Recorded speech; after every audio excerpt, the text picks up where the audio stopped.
Welcome back, ladies and gentlemen, to Electra's channel, building North America's first battery materials park, forefront in the electrified future. Trent Mell, the Chief Executive Officer, joining us today. Welcome, sir.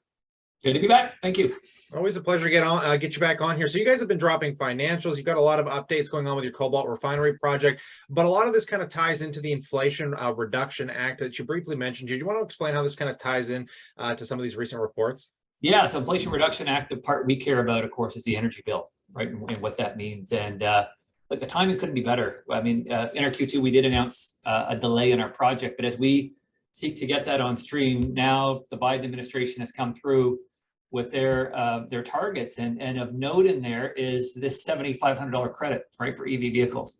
In order for OEMs to qualify, there's a number of thresholds they need to meet, but one of them is they've got to do domestic processing of materials or processing with an ally, with a free trade country. That excludes specifically China and Russia.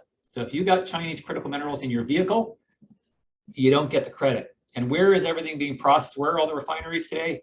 They're in China. And so for Electra, the first refinery to be commissioned in North America, and the timing, frankly, couldn't be better. And I would say the inbounds, the commercial talks that we've been doing kind of behind the scenes have only picked up as a result of this new incentive, this new carrot.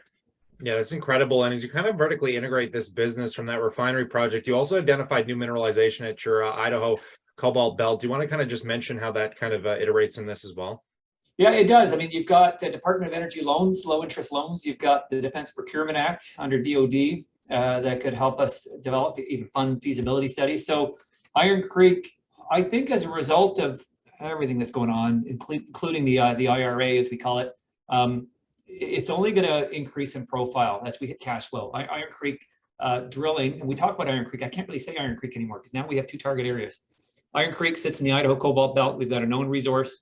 We know that it's open east and west and at depth, but meanwhile, we had a very similar looking target about a mile away to the southeast. And having drilled that out, we hit, and this is credit to the team, the first two holes hit mineralization exactly where the geological model predicted it would be, the geophysics, which you don't usually see. It's a little bit of trial and error. We're on to our third hole.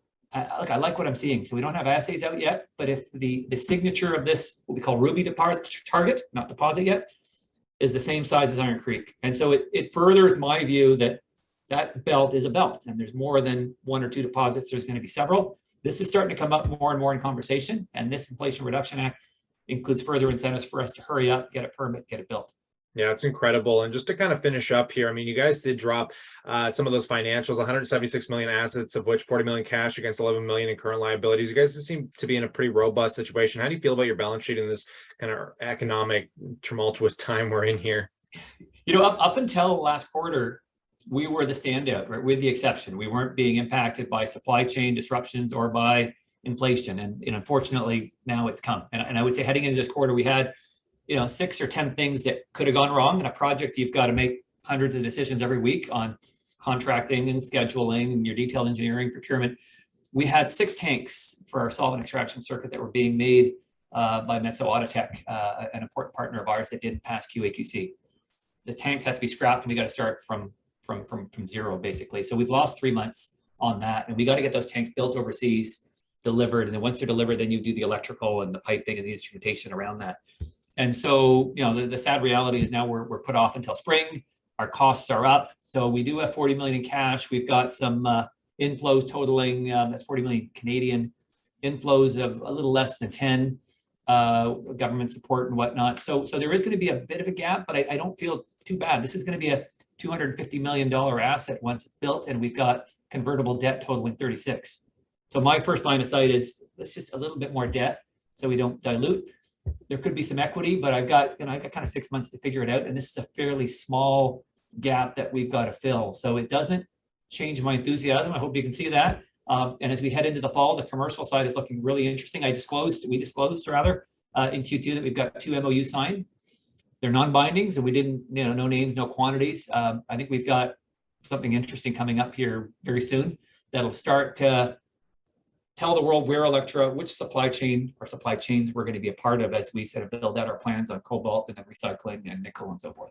Well, on that note, Trent, I always find these conversations to be incredibly insightful. And we're going to pass a question off to the viewers. If you guys found anything intriguing in here, we'd love to know what you think about it in that comment section below. And consider subscribing, because as these news and these catalysts continue to come down the wire, of course, we'll update you here. But on that note, stay cool, stay awesome. And as always, we look forward to catching you in the next one.